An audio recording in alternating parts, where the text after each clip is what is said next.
Dice Apocalipsis capítulo 2, versículo 18 en adelante, el mensaje de la iglesia de Tiatira: y escribe al ángel de la iglesia en Tiatira, el Hijo de Dios, el que tiene ojos como llamas de fuego y pies semejante al bronce bruñido, dice esto: yo conozco tus obras y amor y fe y servicio y tu paciencia, y que tus obras postreras son más que las primeras, pero tengo unas pocas cosas contra ti, que toleras que esa mujer, Jezabel, que se dice profetiza, enseñe y seduzca a mis siervos a fornicar y a comer cosas sacrificadas a los ídolos. Yo le he dado tiempo para que se arrepienta, pero no quiere arrepentirse de su fornicación. He aquí, yo la arrojo en cama y en gran tribulación a los que con ella adulteran, si no se arrepienten de las obras de ella. Y a sus hijos heriré de muerte, y todas las iglesias sabrán que yo soy el que escudriña la mente y el corazón, y os daré a cada uno según vuestras obras. Pero a vosotros y a los demás que están en Tiatira, a cuantos no tienen esa doctrina y no han conocido lo que ellos llaman las profundidades de Satanás, yo os digo: no os impondré otra carga, pero lo que tenéis, retenedlo hasta que yo venga. Al que venciere y guardare mis obras hasta el fin, yo le daré autoridad sobre las naciones, y las regirá con vara de hierro, y serán quebradas como vaso de alfarero, como yo también la he recibido de mi Padre. Y le daré la estrella de la mañana. El que tiene oído, oiga lo que el Espíritu dice a las iglesias. Padre, te damos infinitas gracias por tu palabra, y rogamos en esta hora que nos hables, Señor, diáfanamente a cada uno de nosotros, por medio de tu Espíritu y de tu palabra. Hazlo para tu propia gloria y para que tu iglesia sea edificada. Te lo rogamos en Cristo. Amén. Bueno, hermanos, estamos en presencia de la cuarta iglesia, la iglesia de Tiatira. Como bien le hemos dicho anteriormente, estamos estudiando estas 7 iglesias que, según entendemos, representan de alguna manera o tipifican de alguna manera las iglesias en sentido general. Cada iglesia, quizás no exactamente como esa que está ahí, pero en sentido general, cuando usted analiza bien una iglesia después de haberla conocido, usted puede enmarcarla en uno de estos 7 modelos. ¿Ya? Uno puede enmarcarse en uno de estos 7 modelos, aunque entendemos que había más iglesias en la zona de Asia. Dios, o Cristo en este caso, escoge específicamente esas porque las va a poner de ejemplo para que el resto de las iglesias en el periodo de la iglesia sepa escudriñarse y sepa mirarse a la luz de la Escritura a ver qué tan bien está la iglesia. Y esa es la idea, ese es el propósito. Fíjense que el propósito de todos mis mensajes, y lo puse en el bosquejo: propósito, lograr un escrutinio local en aras de depurar a la iglesia local de todo aquello que ofende a Dios e incorporar aquello que nos falta. O sea, lo que yo estoy intentando es que la iglesia, después que terminamos con el mensaje de las 7 iglesias, nosotros veamos de todos los defectos que se habló de las 7 iglesias y de todas las virtudes, bueno, en cuál nosotros vamos bien y en cuál estamos fallando. Y la que nos demos cuenta que estamos fallando, enderezar y corregir eso para evitar el castigo de Dios sobre la iglesia y para lograr, entre comillas, que el Señor nos bendiga. ¿Ok? Este es el objetivo. Como ya les dije, los mensajes de las 7 iglesias todas tienen un patrón definido. En el primer lugar se hace una encomienda al mensajero de la iglesia, que es el pastor. En el segundo lugar se hace una descripción del carácter de Cristo. En tercer lugar se hace una alabanza a las cualidades buenas que tiene la iglesia. En cuarto lugar se hace un regaño a las iglesias en los defectos que tiene. En quinto lugar se hace una corrección, se le dice lo que tiene que hacer. En sexto lugar se le hace una amenaza, se amenaza a la iglesia: si no haces esto que te estoy diciendo, te va a pasar esto otro. Y en séptimo lugar, se hace una promesa, se da una promesa para aquellos que sí obedecen y escuchan la voz del Espíritu por medio de Cristo. ¿Ok? Ahora, la iglesia en Tiatira, como hemos visto, Éfeso, Esmirna y Pérgamo eran ciudades grandes, ¿se acuerdan? Ciudades muy desarrolladas, ciudades con un culto muy grande al emperador, donde había que rendirle culto al emperador, y si no te mataban. Tiatira no es el caso de Tiatira. Fíjense que por primera vez, desde que empezamos, nos encontramos una iglesia que está en un lugar donde ahora aquí el problema no es el emperador. Aquí no matan a nadie, aquí no te están obligando a que tienes que rendirle culto al emperador. ¿Y por qué? Porque Tiatira no es una ciudad muy desarrollada como lo era Éfeso, como lo era Esmirna y como lo era Pérgamo. De hecho, estuve leyendo ahí que las ruinas se nota, de hecho hay muy pocas, y lo poquito que hay se nota que era una ciudad bastante atrasada. no es la gran cosa la ciudad de Tiatira. Como no es la gran cosa, pues tampoco hay esa presión tan grande de parte del gobierno romano para que adoren al emperador. O sea que en este sentido la iglesia está un poquito mejor. Sin embargo, en Tiatira específicamente lo que daba dinero, o de lo que las personas vivían, eran del comercio, porque Tiatira ya se va alejando un poco de lo que es la parte de la costa. En la costa, pegadito al mar, sí quedan Éfeso. Eso está así en orden. Quizás para más adelante les voy a poner una foto para que ustedes vean cómo están ubicadas las iglesias. Viene en este orden, viene Éfeso, ahí al ladito Esmirna, todo eso pegado al mar. Después viene Pérgamo un poquito más arriba, pero todavía está cerca del mar. Y ahora viene Tiatira, que ya sí se aleja un poco más del mar. Entonces ya aquí no es tanto el comercio con marineros y todas estas cuestiones. Aquí es más de comerciar ellos, coger cosas aquí en Tiatira y llevarlas para Pérgamo y venderlas en Pérgamo, coger cosas de aquí y llevarlas para allá y venderlas en Éfeso. Ese es el negocio aquí. Ahora, ¿cuál es el problema con respecto a esto? Que todos los grupos mercantiles se asociaban en gremios. ¿Qué cosa es un gremio? Un gremio es un conjunto de personas que tienen un mismo oficio. O sea, todos estos mercaderes hacían gremios. Ahora, lo que sí era obligatorio era que había que adorar a los dioses paganos y participar de los cultos de los dioses paganos para formar parte del gremio. O sea, háganse la idea que yo vivo en Tiatira y yo vendo tinta, que era una de las cuestiones que ellos más vendían. Van a ver ahí a Lilia, que lo vemos, no Lilia la de aquí. ¿Cómo está Lilia? No vino hoy. No Lilia la de aquí, Lilia la de Hechos de los Apóstoles, que dice la Escritura que Pablo estaba predicando en Filipos, y ella, que dice que era vendedora de tinta de la ciudad de Tiatira. O sea, ella era mercantil, ella había venido desde Tiatira con tinta para venderla en Filipos, y estando allí escucha la predicación de Pablo, y dice la Escritura que el Señor abrió el corazón de Lilia para que ella estuviera atenta a la palabra de Pablo y se convierte, Lilia. Entonces lo que se entiende, no recuerdo si es Lilia o Lilia, no recuerdo ahora. Lo que se cree es que ella fue la primera en llevar el evangelio a la ciudad de Tiatira, y con ella empieza lo que ahora ya es una iglesia. Lo que les estaba diciendo, háganse la idea que yo soy un comerciante y que yo estoy vendiendo tinta. Ahora, para yo poder comerciar y para yo poder estar en ese negocio de viaja aquí, viaja allá, yo tengo que pertenecer a un gremio, porque no se podía ser independiente.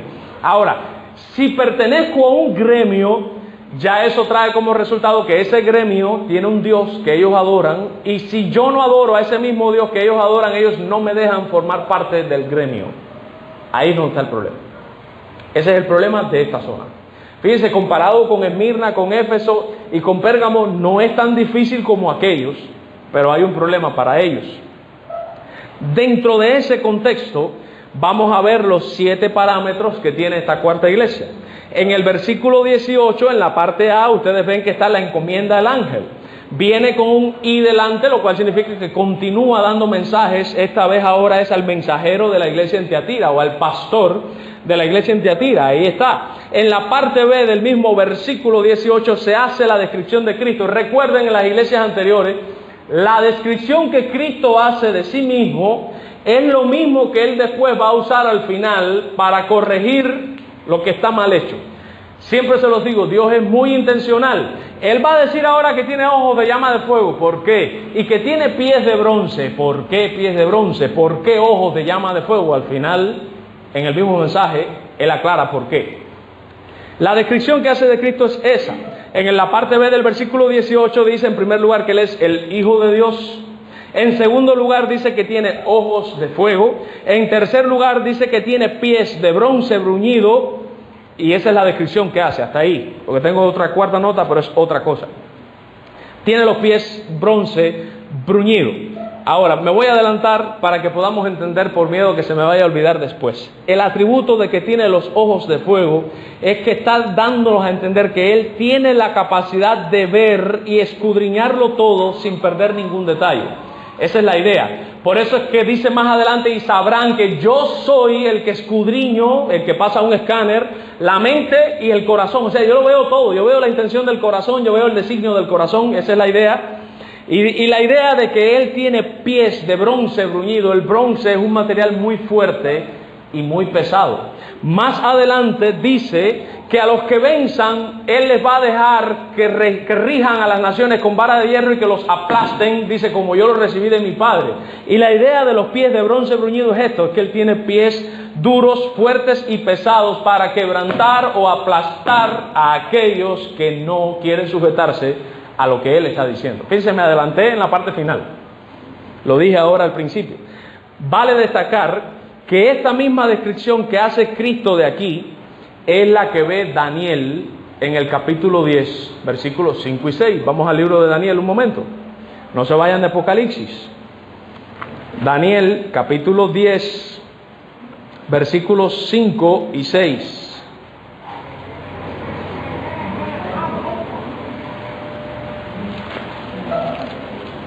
Daniel, capítulo 10, versículos 5 y 6, dice que Daniel tiene una visión junto a un río, y en el versículo 5 dice: y alcé mis ojos y miré, y he aquí un varón vestido de lino y ceñidos sus lomos. ¿Qué es lo que son los lomos? La cintura, no es la espalda, la cintura.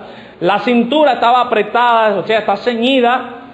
La cintura, ¿con qué está ceñida? Y ceñidos los lomos de oro de Ufaz. Dice, su cuerpo era como de berilo, y su rostro resplandecía, parecía un relámpago. Mírenlo aquí, sus ojos como antorcha de fuego, y sus brazos y sus pies como de color de bronce bruñido, y el sonido de sus palabras como el estruendo de una multitud. ¿A quién vio Daniel parado junto al río? Obviamente vio a Cristo.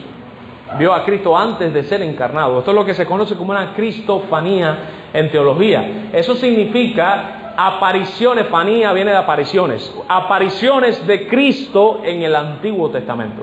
Y noten que ahora el Nuevo Testamento dice claramente que ese que tiene los ojos de antorcha y que tiene los pies de bronce es el Hijo de Dios. Es Cristo, obviamente. Daniel vio a Cristo en el Antiguo Testamento, lo vio. Ahora sale Cristo aquí diciendo, y es la misma descripción. Ok, esta es la descripción que él hace de él, ya sabemos por qué. En tercer lugar, en el versículo 19 vamos a ver los elogios que Cristo le hace a la iglesia. Vamos a la parte buena. ¿Qué tiene de bueno esta iglesia? Vamos a leer en el versículo 19. Bueno, el versículo 19 dice, yo conozco tus obras, y aquí sí viene obras en el original. Yo conozco tus obras. ¿Y qué más conoce él? Que la iglesia tiene amor. Miren qué bueno. La iglesia tiene fe. La iglesia tiene servicio.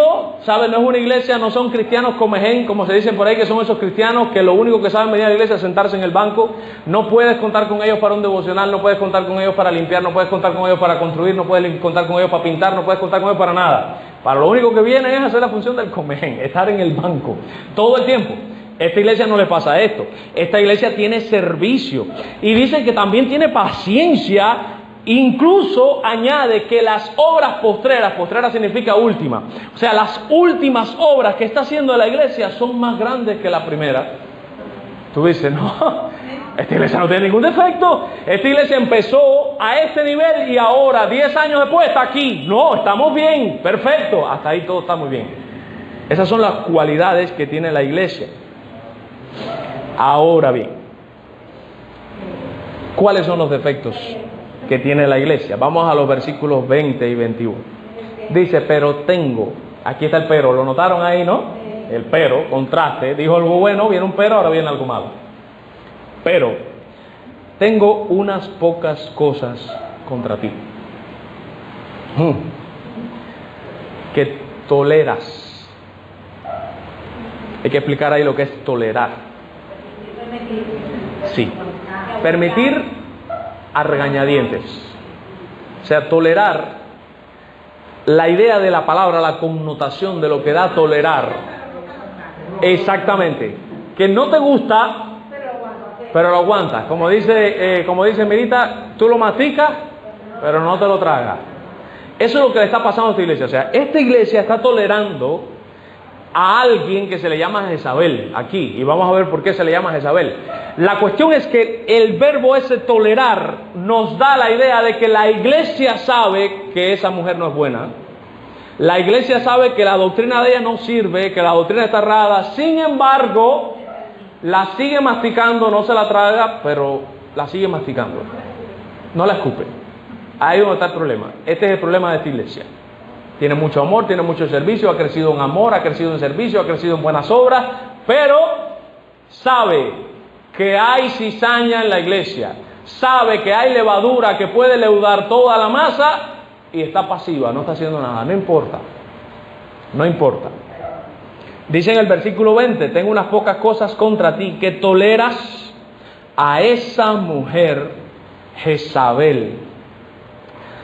Hay dos manuscritos que son los más antiguos que no dicen que toleras a esa mujer. ¿Saben lo que dice literalmente en los dos manuscritos más antiguos? Dice que toleras a tu mujer Jezabel. Pero fíjense, son dos nada más. Todos los demás, que también hay antiguos dentro de eso, todos dicen esa mujer. Entonces, a ciencia cierta no se sabe. Todos los predicadores que intenté buscar a ver por qué lado se iban ahí en esa parte, todos se fueron por esa mujer, no se fueron por tu mujer. De todas maneras, en caso de que fuera tu mujer Jezabel, estaríamos hablando entonces de la esposa del pastor. Porque ¿a quién le está hablando? Al ángel de la iglesia. Tengo unas cosas contra ti, que toleras que tu mujer, que se comporta igualitico que Jezabel, y si han leído el Antiguo Testamento entienden quién era Jezabel, tú toleras que esa, la esposa tuya, diga que ella es profetisa y que está haciendo esto y esto y esto, todo otro en la iglesia. Eso sería una posible interpretación de la cual no estamos muy seguros. La otra interpretación es que existe una mujer en la iglesia que obviamente no se llama Jezabel. Ningún judío le pondría Jezabel a una persona cuando nace una hija, porque ellos entienden, ellos saben de hecho la palabra Jezabel significa Baal es el príncipe. Imagínense ustedes, eso no, ningún judío nombraría así a su hija. Para que ustedes vean, vuelvo de nuevo con los nombres. A Jezabel le pusieron Jezabel, que significa Baal es el príncipe. Cuando tú lees la historia de ella, era idólatra y fanática a Baal. Su nombre la marcó. Entonces, la otra interpretación es que hay una mujer en la iglesia que no se llama Jezabel obviamente, pero que se le compara con Jezabel porque se parece mucho al modus operandi de Jezabel. Y hay una tercera interpretación que pudiera ser un conjunto de gentes, de personas que se le llama Jezabel. No me voy por ese lado, más bien prefiero irme por la idea de que es una mujer que se dice profetiza, o sea, ella misma dice que es profeta de Dios y ella está enseñando en la iglesia, y esta mujer está seduciendo, está haciendo cosas malas, y este es el pecado de esta iglesia. Noten que esta iglesia es todo lo contrario de Éfeso. ¿Se acuerdan de Éfeso? Éfeso era al revés. Éfeso era un látigo con la doctrina. Ellos eran ortodoxos, no. Acuérdense que tuvieron a Pablo y a Apolos. Sabían mucha Biblia. Ellos probaban a los que se decían ser apóstoles y los hallaban mentirosos. Ahí no había ñame. ¿Se acuerdan cuando los dije? No, Éfeso estaban afilados, pero les faltaba amor. No tenían compasión de la gente, eran muy duros. Predicaban la gracia sin gracia. Aquí es totalmente al revés. Aquí esta gente son llenos de amor por completo. Y Dios es amor, que se olvidan del fuego consumidor. Y esta es la iglesia del Dios es amor. Dios te ama, Dios conoce tu corazón.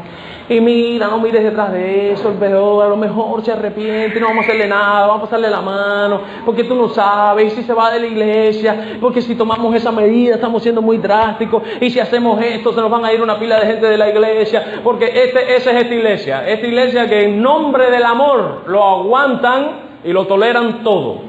Esa es esta iglesia, la iglesia de Tiatira, lo contrario de Éfeso. Éfeso tenía doctrina y no tenía amor. Esta tiene amor, pero no tiene doctrina. Aquí es donde está el problema. Este es el gran problema de esta iglesia. En el versículo 20 dice claramente que esa mujer Jezabel, en primer lugar, se llama a sí misma, se autodenomina, lo dice el texto, se dice. O sea, no es que hay gente en la iglesia que dicen que ella es profeta, es que ella misma dice que ella es profeta. Ella se dice a sí mismo, profetiza, y además de eso está enseñando, lo cual está prohibido en la escritura, y les voy a explicar en qué sentido. Está seduciendo a mis siervos, o sea, a mis esclavos, o sea, los que están bien en la sana doctrina. Ella está intentando seducirlos para llevárselos para el bando de ella con la doctrina de ella. ¿Y a qué los está seduciendo? A fornicar. y a comer cosas sacrificadas a los ídolos. O sea, los está seduciendo para que participen de los cultos paganos, de los gremios, van a ver después más adelante. Y en el versículo 21 dice Dios que le ha dado tiempo para que ella se arrepienta, pero ella no quiere arrepentirse de su fornicación. Vamos a empezar primero entonces con Jezabel. ¿Quién es Jezabel? Bueno, en el Antiguo Testamento encontramos en los libros de los Reyes y de Crónicas a una mujer que era la esposa de uno de los reyes de la nación de Israel, del rey Acab. Acab tenía una esposa que era Jezabel, pero Jezabel mangoneaba a Acab. O sea, la cabeza del hogar no era Acab, era Jezabel. Entonces imagínense ustedes un esposo mangoneado con una mujer dominante que tiene un carácter muy fuerte, súper idólatra, capaz de mandó a matar a los profetas de Dios. Era este tipo de personas que internacionalizó, por así decirlo, en todo Israel el culto a Baal, porque ese era al Dios que ella servía. Esta mujer en el Antiguo Testamento es esta típica mujer que mangonea a su esposo, que es mandona, que es insubordinada, no se sujeta a lo que su esposo le está diciendo, que no se sujeta a la autoridad masculina, es rebelde, es hija del demonio, y como ya les dije anteriormente, su nombre significa Baal es el príncipe. Esa es esta mujer en el Antiguo Testamento.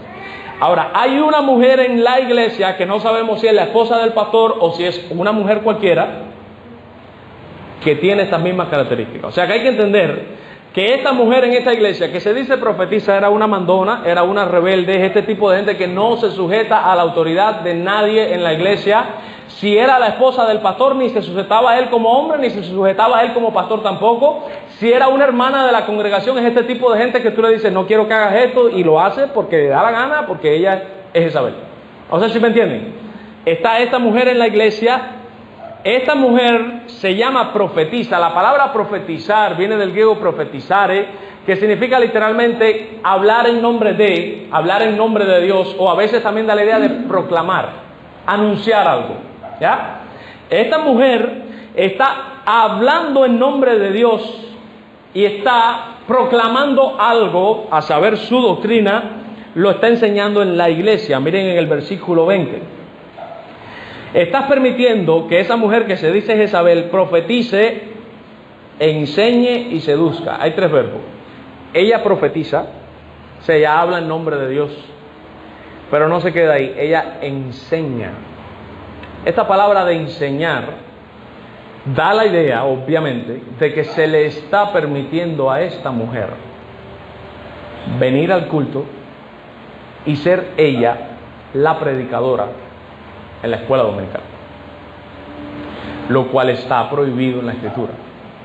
Lo saben, ¿no? Pablo dice claramente que él no permite que la mujer enseñe en la congregación. ¿Qué significa eso? ¿Que la mujer no puede predicar? No, la mujer sí puede predicar. De hecho, puede predicar en el púlpito. ¿A quién? A otras mujeres.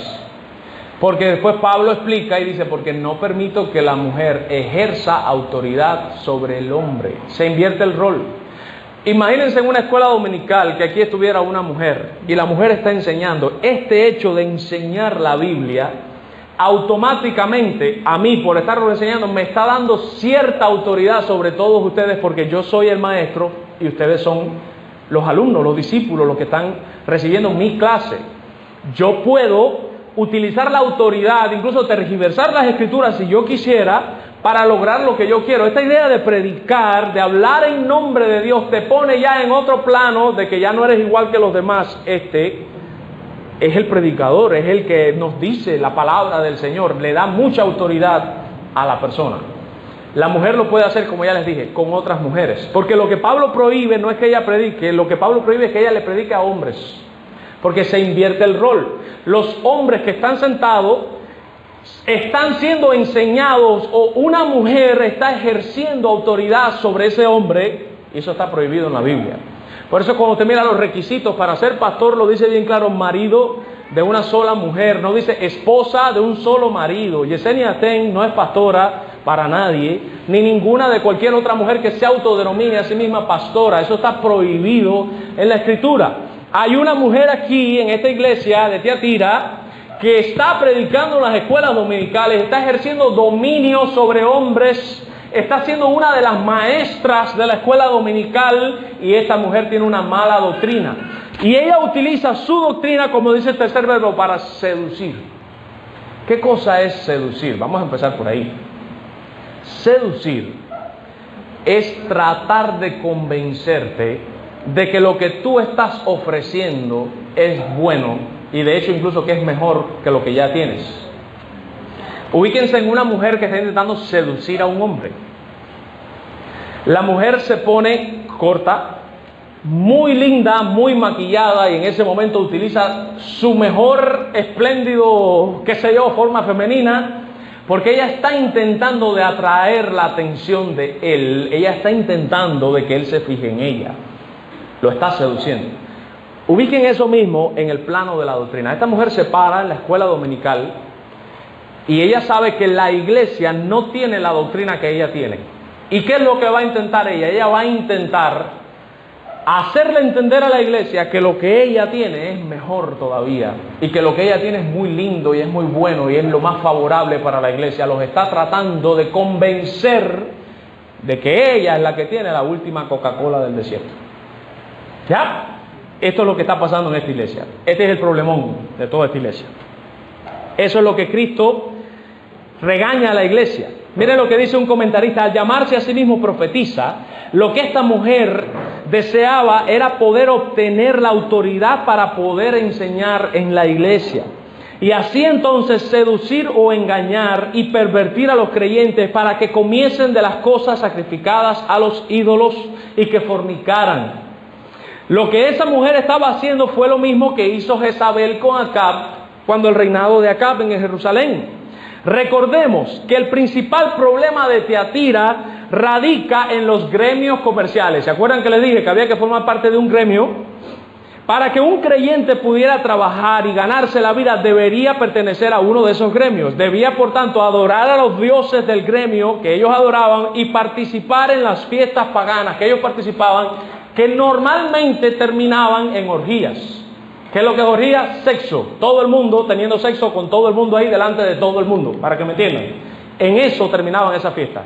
Ellos comían, estaba el demonio, le ofrecían adoración al demonio, le ofrecían comida al demonio, y después que se acababa el culto del demonio, cogían esa comida, se la comían ellos mismos y después a fornicar. Todo el mundo ahí juntos, y esa era la fiesta. Ahí. Para tú formar parte de un gremio tenías que hacer eso, si no te excluían del gremio.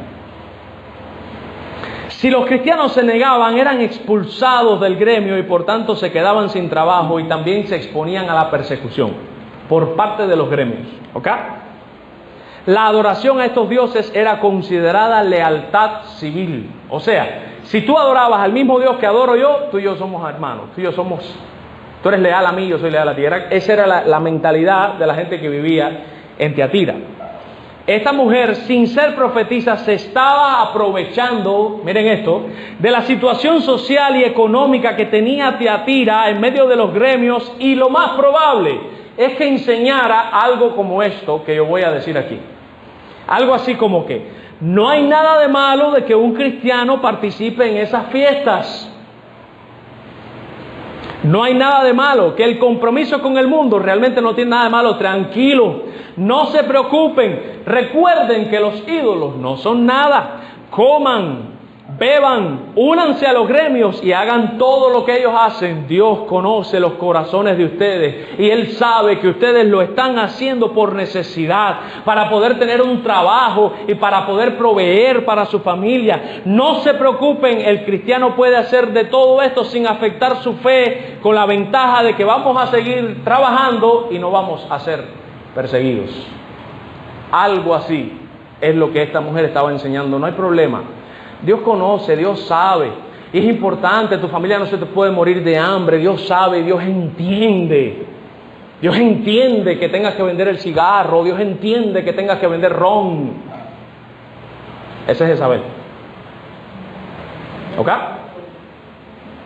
Esto es lo que está enseñando esta mujer, lo cual trae como consecuencia la amenaza. Y miren la amenaza. Noten hasta ahora, está hablando de una persona, Jezabel. La pregunta es, el accionar de esta mujer puede traer como consecuencia que la iglesia, todo el mundo, sea castigado. Ustedes van a ver lo que dice el versículo del 22 al 23, donde está la amenaza. Vamos a leer. He aquí, causa y efecto. Ella hizo esto, ahora viene el efecto, viene mi respuesta. He aquí, en primer lugar, yo, Cristo obviamente, la arrojo en cama. ¿Qué es lo que está intentando decir Cristo ahí? Que la va a enfermar. Cuando una gente cae en cama, es que cae enfermo. Y tú dices, no, ya Dios, no, ahí no termina. Dios dice, ahora yo la voy a enfermar a ella por hacer lo que está haciendo. Va a caer enferma. Y en gran tribulación, ¿a quién? A los que con ella adulteran. O sea, ella va a caer enferma, es lo que está amenazando. Dios va a enfermar a esta mujer. Los que con ella adulteran, ¿quiénes son los que con ella adulteran? Los que la toleran, los que la mastican, pero no se la tragan. ¿Y saben por qué sé que no son los discípulos de ella? Porque en el versículo... Exacto. Pero ¿saben por qué? Lo que les quiero decir, ¿saben por qué sé que estos son el resto de la iglesia y no los discípulos de ella? Porque en el versículo 22 dice, y a sus hijos, que ahí está hablando en sentido figurado, no son los hijos que ella tiene, son sus discípulos. Ubíquense en que esta mujer está enseñando esto, pero tiene 3 o 4 o 5, se sabrá yo cuánta gente que están de acuerdo con ella en la iglesia. Esos son sus hijos, ¿sabes? Son sus discípulos, son la gente de ella. Y está otro bulto de gente que no está de acuerdo con ella, ni está de acuerdo con los discípulos de ella, pero no hacen nada. La mastican y no la botan. ¿Qué dice Dios? A ella, por hacer lo que está haciendo, la voy a tirar en cama, la voy a enfermar. A los que la mastican y no hacen nada y se quedan pasivos viendo cómo ella acaba con la iglesia y no hacen absolutamente nada, van a caer en tribulación. Recuérdense que Tiatira no tenía graves problemas de persecución. ¿Qué es lo que está diciendo Cristo? Me voy a encargar de que los persigan, para que aprendan que yo no soy suave con la gente que no predica mi doctrina. Me voy a encargar de que la iglesia, los que toleran, los tolerantes, los que mastican y no la botan ni se la tragan ni nada, a esa gente me voy a encargar de que caigan en tribulación por haber permitido esto. Y a sus hijos, o sea, los discípulos de ella, ¿qué le va a hacer a los discípulos? Miren esto. Y en el griego original dice literalmente que los va a matar. O sea, a los discípulos los va a castigar más duro que a ella, porque a ella le dice que la va a tirar en cama. Pero a los discípulos les está diciendo que los va a matar, les va a quitar la vida. De hecho, en el griego es bien enfático en esto. Voy a matar a sus hijos, los discípulos de ella. A sus hijos heriré de muerte. ¿Y para qué Cristo hace todo esto? Para que la gente diga, ay, por Dios, yo tengo que creer en otro Dios porque este Dios es muy severo. No. ¿Por qué lo hace? Lo dice, Él mismo lo dice. Dice, y todas las iglesias sabrán. ¿Sabes? Cuando yo haga esto, cuando yo tire a esta mujer en cama, cuando yo ponga a la iglesia a pasar tribulación por haber permitido esto, cuando yo coja a los discípulos de ella y mate a 3 o 4, las iglesias, todas las demás, van a saber que yo soy el que escudriña la mente y el corazón, y os daré a cada uno según vuestra obra.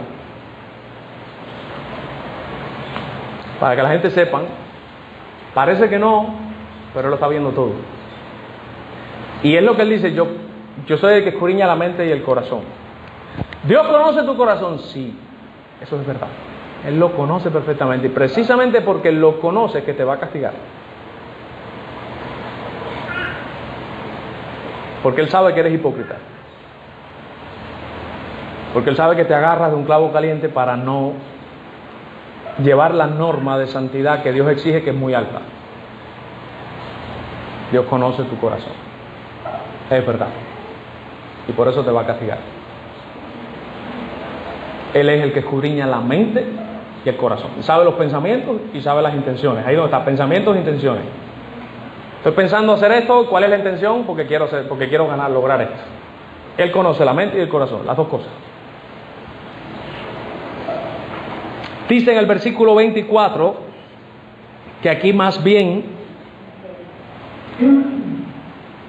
es como una especie de corrección, que no es una corrección como tal, es más bien una exhortación que Dios le da al resto de la iglesia. Dice, pero a vosotros y a los demás que están en Tiatira, a cuantos no tienen esta doctrina, Aquí se me olvidó decir que había otro grupo de personas que se le estaba oponiendo a esta mujer, que son estos.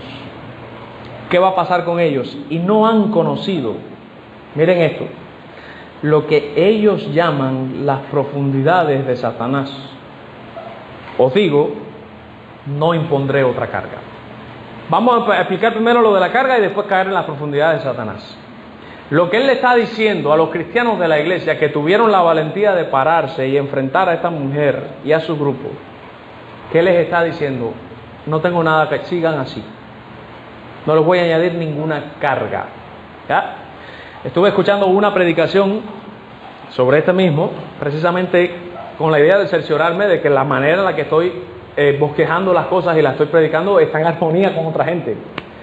¿Y qué es lo que estaba diciendo él? Él se fue por este lado de la interpretación que realmente yo no lo tenía no lo tengo, de hecho, voy a apelar a mi memoria, pero él dijo que esta idea de no imponer otra carga, él lo interpretó como la idea de que Cristo va a aliviar a la iglesia de que no se empiece a poner muchas reglas. Por ejemplo, como por ejemplo pasó en mi iglesia. En mi iglesia hubo una vez un pastor que su esposa, aquí está el vívido ejemplo, ella acababa y él lo sabía, pero él la dejaba. Él no era mal pastor, él era un buen pastor.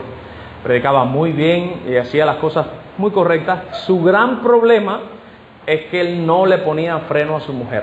Y su mujer hacía lo que bien le parecía con las cosas de la iglesia. Si esto era de la iglesia, ella entendía que eso era para ella, ella iba para y lo cogía y ya, eso es de ella. Olvídese de la iglesia, a mí no me importa lo que la iglesia crea, si ellos se esforzaron y diezmaron para comprar esto, a mí no me importa, esto es mío. Algo así estaba pasando en la iglesia. ¿Y qué pasa entonces? Bueno, desafortunadamente eso trajo un explote en la iglesia y el pastor tuvo que salir precisamente por causa de esto. Ahora, cuando ellos salen, la iglesia tomó una serie de acuerdos que era así de este tamaño. Y el pastor que vino atrás tuvo que cargar, pobrecito, con todas las consecuencias de lo que hicieron la gente de atrás, que él no tenía culpa. ¿Qué acuerdos tomaron? La mujer del pastor no puede predicar, la mujer del pastor no puede ser presidenta de la dama, la mujer del pastor no puede dar devoción, sin mentirle, no puede dar devocionales, la mujer del pastor no puede estar en el liderazgo, la mujer del pastor no puede ser diaconisa, la mujer del pastor, todo, la mujer del pastor no podía hacer nada en la iglesia, ella tenía que estar sentada ahí como una reliquia. Ese fue el acuerdo que tomaron en mi iglesia. Cogieron una pila de reglas para evitar que volviera a pasar lo mismo que ya había pasado. Entonces este pastor que estaba escuchando le explica algo como esto. Él dice, para Dios evitarle a la iglesia esa carga, Él les dice, no les voy a poner más carga, sigan así. O sea, porque poner más carga sería como que tomen medidas y a partir de ahora, cada vez que ustedes vean una mujer que dice que profetiza, bótenla, acaben con ella y sáquenla. No, porque puede ser que a lo mejor quizás, acuérdense que en aquel entonces el don de profecía operaba. Y había mujeres que profetizaban, lo dice Corintios, lo que Pablo manda que se cubrieran la cabeza. Había un orden, pero había mujeres que profetizaban. Entonces, ¿qué es lo que Cristo dice? No voy a dejar que ustedes tomen esa serie de medidas así de este tamaño, porque eso puede afectar más a la iglesia. Lo único que les pido es que sigan así como están a ustedes, que no se dejaron contaminar por ella. Esa fue la interpretación que él dio, me gustó. Ahora, con respecto a las profundidades de Satanás, hay dos interpretaciones. Noten que el texto dice que los seguidores de Jezabel y la misma Jezabel decían que ellos llamaban a la doctrina de Dios, miren cómo ellos llamaban su doctrina, las profundidades de Satanás. Hay dos posibles interpretaciones. Interpretación A, que Dios, en este caso Cristo, está utilizando un sarcasmo para burlarse de ellos, o interpretación B, que ellos literalmente estaban buscando las profundidades de Satanás. Voy a aplicarlo o voy a interpretarlo de las dos maneras. Interpretación A, que Dios está usando un sarcasmo. Los que se van por esa línea de que Dios está usando un sarcasmo, están queriendo decir como que ellos decían algo como esto: tú no puedes ver el mundo espiritual porque tú todavía no estás a ese nivel. A ti te falta muchísimo. Nosotros sí entendemos las profundidades de Dios. Tú necesitas más unción. Y que entonces cuando Cristo se va a referir a ellos, en vez de decirles, sí, los que dicen las profundidades de Dios, le dice las profundidades de Satanás sarcásticamente, como queriendo decir, sí, ustedes que dicen que esas son las profundidades de Dios, para nada, hijo. Ustedes están metidos en doctrinas de demonios. Ustedes lo que escudriñan realmente es al mismísimo diablo. Esa es la primera interpretación. Y hermanos, hay personas así en la iglesia, sobre todo ahora con el movimiento carismático. Esa es la idea, que nosotros estamos incompletos, que a nosotros nos falta algo, que hay que buscar algo que nos falta, y eso se logra por medio de ayuno y de oración y todas esas cuestiones, que hay que buscar la unción y todas estas cosas. Sin embargo, Pablo dice en Colosenses: vosotros estáis completos en Cristo. Completos, o sea, no me falta nada, yo no tengo que buscar nada más. Pablo lo está diciendo claramente, Dios por medio de su palabra me está diciendo que ya yo estoy completo. Ahora viene a una de esta gente con sus profundidades de Satanás a decirme: no, a ti te falta, mijo, tú tienes conocimiento pero te falta unción, tienes que meterte porque eso es otro nivel, tú no puedes ver el mundo espiritual y todas esas cuestiones. Mira lo que les voy a decir, y lo quiero dejar aquí para que quede grabado, porque sé que hay mucha gente aquí en Jatibonico que escuchan estas predicaciones, y ojalá y Dios quiera y más personas la escuchen.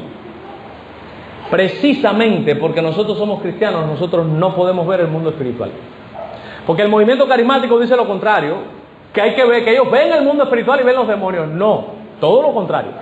Precisamente porque soy un hijo de Dios, Dios no me deja que yo vea el mundo espiritual. ¿Saben por qué? Porque en el Antiguo Testamento, cuando se dieron las reglas que se le dio a la nación de Israel, Dios prohibió tajantemente y terminantemente tener contacto con los espíritus, ni hablar con ellos, y de hecho hay un texto que dice que sus nombres ni aún se nombren en vuestras bocas.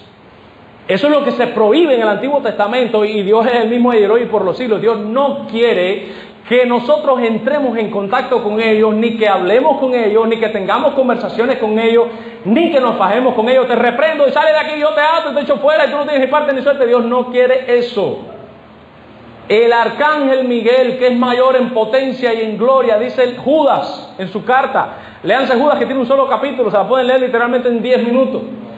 Dice la Escritura que cuando Miguel, que es un arcángel, fue a contender con Satanás, con el mismo diablo, por el cuerpo de Moisés. O sea, Moisés se muere y el diablo quería su cuerpo. ¿Para qué lo quiere? Posiblemente para levantar una idolatría a Moisés.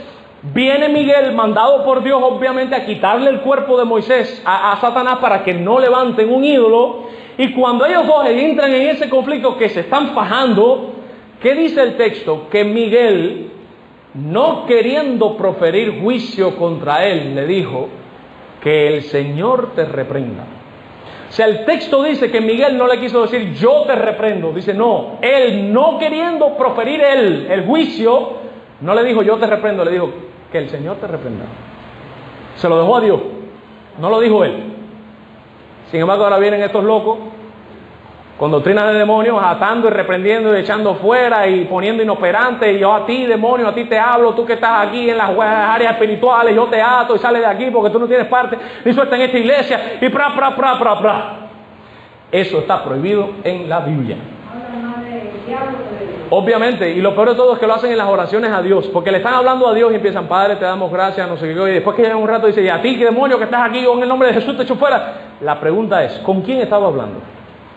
Orar significa hablar con. Si yo estoy hablando con Dios y de repente dejo de hablar con Dios y le empiezo a hablar a los demonios que están aquí porque los voy a atar y los voy a desatar y los voy a echar fuera y todas esas cuestiones, en ese mismo momento dejé de orar con Dios y estoy orando con los demonios. Prohibido en la Escritura. Dios lo prohíbe que tengamos contacto con ellos. Dios lo quiere. Cristo, vinieron los discípulos: Maestro, enséñanos a orar. ¿Qué dijo Cristo? Ustedes cuando oren dan gracias, después atan al diablo y después piden la petición. No. Padre nuestro, ¿a quién es dirigida? A Él. Padre nuestro que estás en los cielos, santificado sea tu nombre, venga a nosotros tu reino y hágase tu voluntad como en el cielo, así también en la tierra.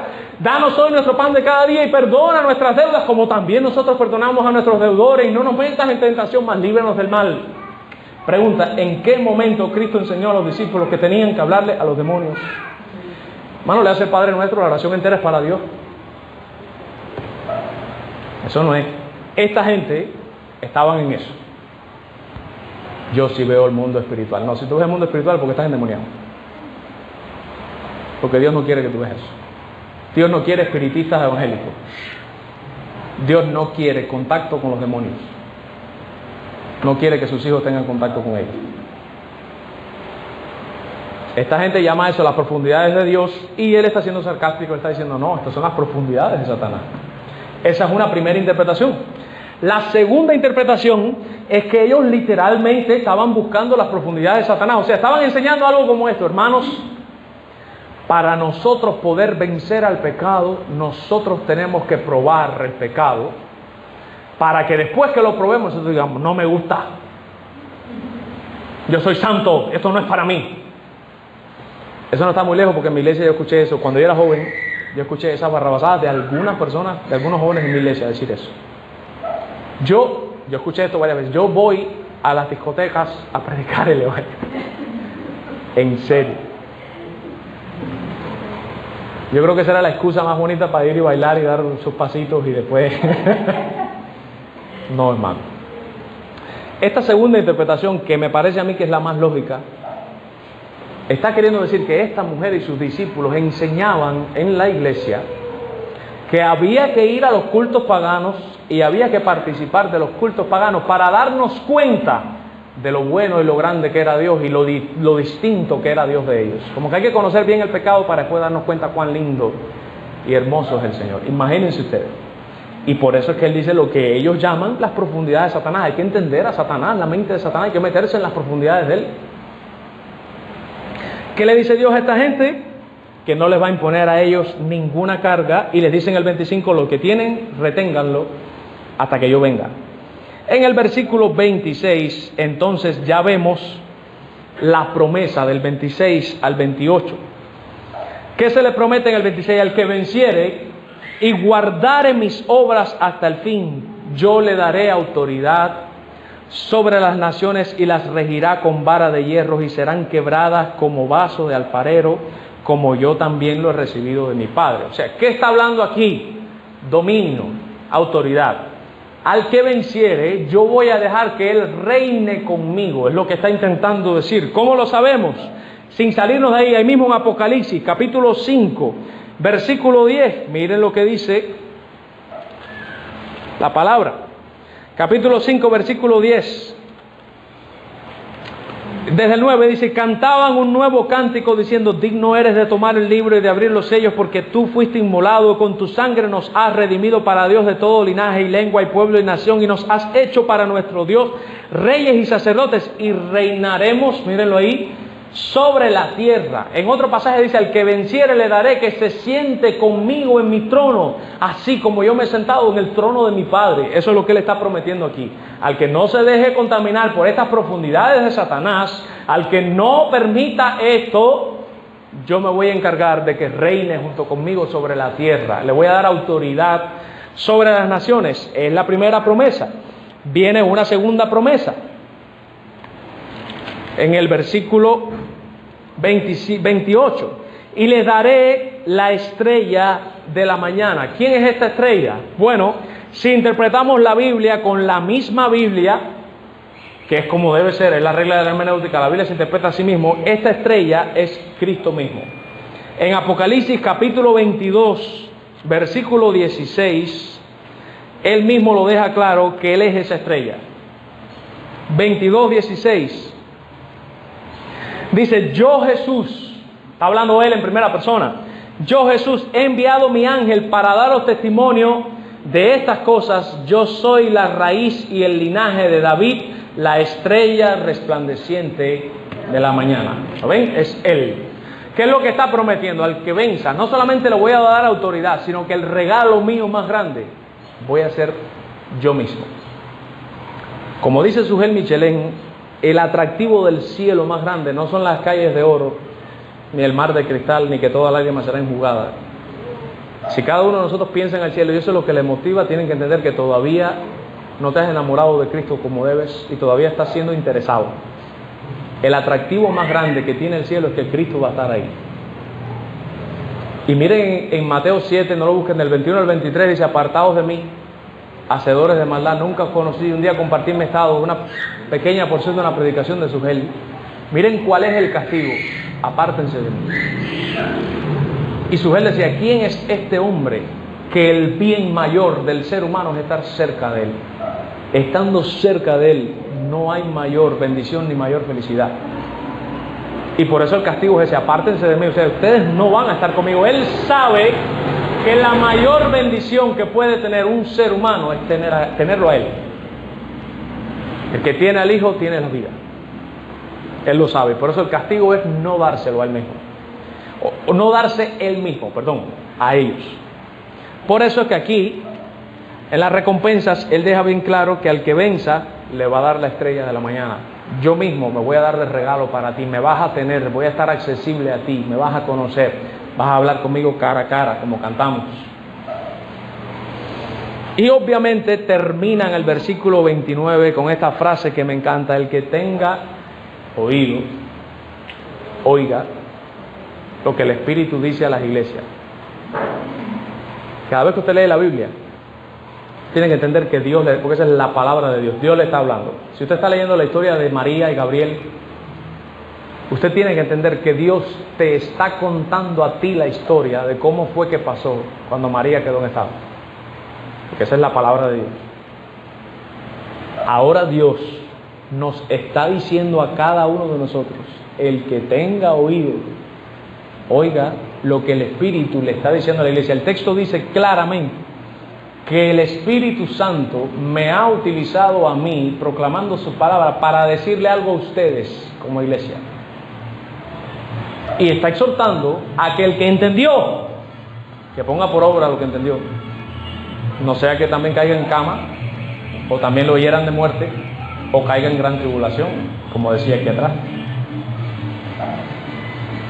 Cristo es la estrella de la mañana, y eres la mayor promesa que nosotros podemos tener. Avísenme la Macy que ya terminé. Ese es el mayor regalo. Si hay alguno de ustedes aquí que no conoce a Jesús, Cristo es el mayor regalo que usted pudiera recibir en su vida, y lo único que usted necesita hacer para tener a Cristo como regalo es pedirle al Padre desesperadamente que le dé al Hijo. Dame a tu Hijo, Señor, dame a tu Espíritu. Yo me arrepiento de mi culpa, te pido perdón, sálvame. Sálvame. Bárbara, tú, qué bueno, cuánto me alegro por ti. Vamos a orar por Bárbara. Ponte en pie, Bárbara. Él es el regalo más grande que pudiera recibir una persona. No te vayas de este lugar sin Él. No salgas por esa puerta sin Él.